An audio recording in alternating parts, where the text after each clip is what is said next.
So this video is going to probably be rambling and incoherent, but it's based on and inspired by, out of respect for the video, the link of which is now hopefully showing on the screen, rediscovering Aikido basics.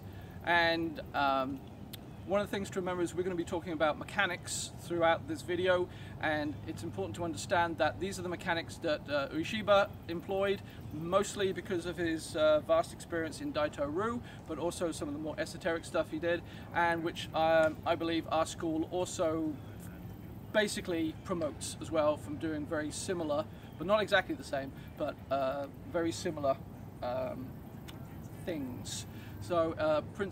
So, whenever I say mechanics, I'm not referring to usual mechanics, and unfortunately, what I mean by that is, the result of that is that unless you have experienced these mechanics in terms of you doing them yourself, you won't understand what they mean. You can't. It's, in my experience, no one has been able to show that they understand them until they've done them, which sounds awfully exclusive and cliquey and everything, but it's just the reality of it. You may feel how they feel different when it's done onto you, but you will not experience being able to do them, and intellectually taking them in will not create the physical ability to do them. So that's what I mean by mechanics whenever I'm talking about this. So unfortunately, that's what I say about that. So what we're going to be talking about is Ikkyo, this technique which Ueshiba said was incredibly important, is fundamental, and that you spend a lifetime trying to master it. And then that video, which I just referenced, is saying, well, this is how it looked in the 1930s Budo manual that Ueshiba inspired, was part of, and it doesn't look like that anymore. People have changed it. And the reason people have changed it is because they haven't understood those mechanics I was just talking about. That's one reason why they've changed it. When I saw this technique the way it is in the video, in the Budo manual, I immediately could reference it to techniques that we do, not exactly like that one, but a very similar one, both in terms of concepts of body management of these mechanics. So please, so we, for instance, we do a technique. Just a second, so we do a technique which involves that. So it may not look an awful lot like Ikkyo, however, in its middle part is very, very similar. So, to the beginning. The first strike to the forehead.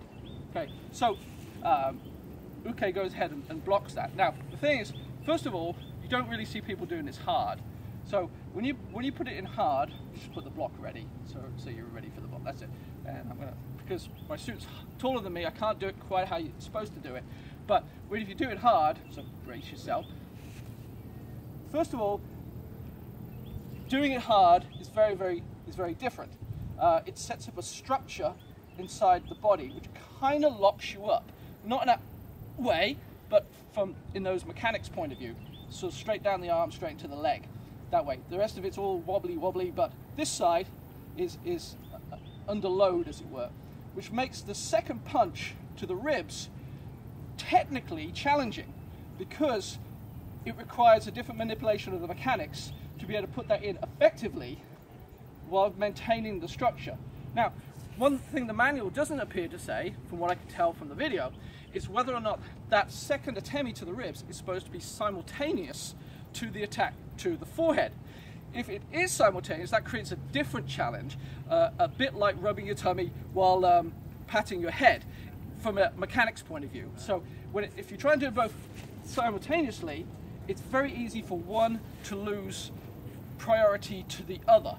And so maintaining equal force on both attacks is crucial. And that takes a great deal of practice, and one that you're never going to, I think, probably really totally resolve. So, which leads me to another point, is this, like all the Aiki waza, some more than others, can be done very effectively as in a solo form. For a long time, just a second, excuse me, back just a second, thank you. You don't need to do this as a partner exercise. Just like in the other video we did about Torifune and Ikkyo Undo, where doing this or that sort of thing. This Ikkyo can be done very effectively. You can get a lot of progress from the mechanical point of view by doing it individually.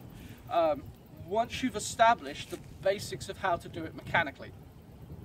So that could keep you going for a long time. I had a period of about 10 years when I did no partner Aikyo work at all, and I made a lot of progress simply from doing it individually because I already had those fundamentals set up. Now, what makes it more difficult when you're doing it with a partner, excuse me partner, one more time, is a number of elements. First of all, when you put the strike in, I'll just do one at a time for now, you have the sensation of pain. This is going to hurt, right, every time you do this. So you have to learn to not allow that to interfere with the structure. You're also going to feel pushback at the same time. You can't allow that to interfere with the structure. It's basically a realignment of how you perceive your body. So it's not based on the normal sensory tools that you use of sight and kinesthetic feeling, pain. It's to do with a different thing, which is not sensory in the normal sense of the word. So you have to overcome that. Now you don't have that when you're doing it individually. All you've got is maybe the feeling of air going past your arms and the feeling of momentum, but you don't have those additional things, which are very challenging to do in this. So once you start doing it, you have to overcome those. Similarly, with the next part, when you come in, take it down. That way, you can learn to do that and employ, just like if you're doing Tai Chi really, exactly the same mechanics, but having the momentum of the person at the other end, particularly if they're bigger than you, makes it considerably more challenging, because now you have to deal with the physics of that, the momentum of the body, while still maintaining that awareness of your structure and not going inside. You can't be inside yourself. You have to actually be aware of what's going on around you in terms of that partner being there and the way they're reacting to you. You can't completely ignore them. You have to interact with the idiosyncrasies of their movements, whether or not they're swinging off to the right, swinging off to the left, going down, staying up. You have to adjust to that, but without allowing it to distract you. So that in itself is very difficult to do and takes a lot of practice. Next reason why this movement is very difficult, Daikyo, is because it chains techniques. Each part relates to the next part. So for instance, when you're doing Tai Chi, if you do this and you do it right at the beginning of the kata, your body is structurally primed so that when you come in to hold the ball, your structure is an entirely different place to if you just went like that, because you've primed the body by very subtle, very clever technique to create a structure in the body that exacerbates the effect of holding the ball. Similarly with Ikkyo, so when you step in to attack, your body has got a certain structure. So when you step forward and you've maintained that structure, the effect of it is exacerbated by that first strike. It's not the same as just doing that. It's linked. So that helps you to develop power and develop awareness and develop conditioning and that sort of thing. So next please, sir. Right, so getting back to the technique. So apparently Ueshiba said to think of a well-sharpened sword when doing this next part, and people sort of don't seem to know what that means.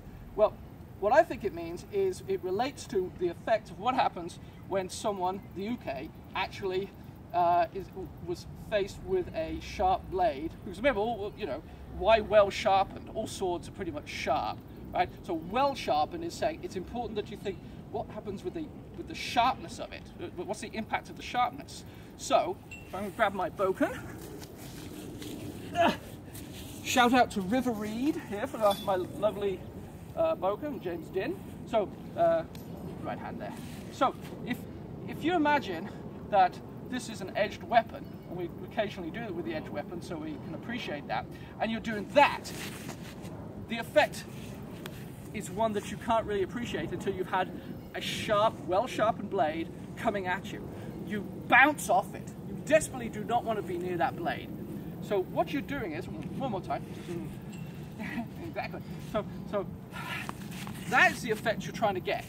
You're trying to throw the, make the uke literally run from it. Now you get that in part from, if you're lucky, breaking his kazushi. So in reality, he's now briefly like that, or he's focused on maintaining the structure that way. So when you quickly step in, straight after that, you have momentum, and he's weak and floppy. But you don't have to do it that way. But it's easier then to get that effect of the well-sharpened blade. So that I'll put it in again. That way. It's the idea of driving him backwards with that. It's not directly related to, as the video says, with all respect to the author of the video, it's not related to that. That's not a sword cut. What it's related to is the essence of the sword cut, the ambience of it, not quite literally. That said, you are using the physics of sword cutting to a degree. They are related. Very, very, very related. Okay, so strike in.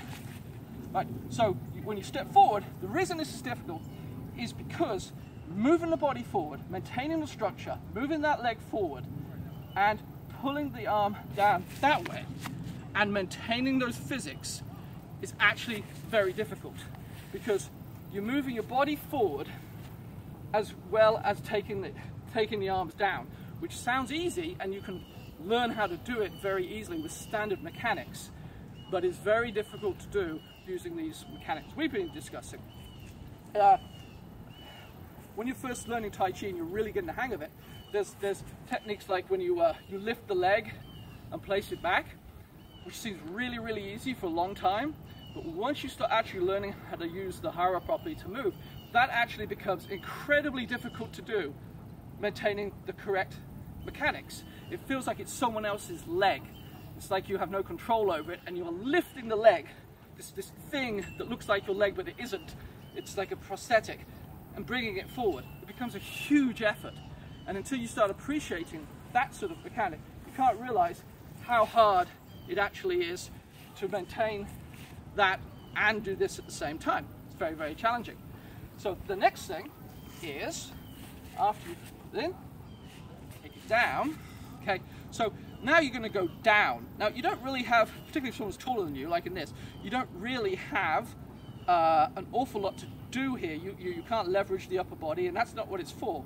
What it's for is, and you can advance the left foot, as they say in the video, I believe, the source video, to sort of make it happen, right? But really, to further keep him moving forward. But really, what this is an exercise in is how to drop your weight effectively without using the arms and shoulders.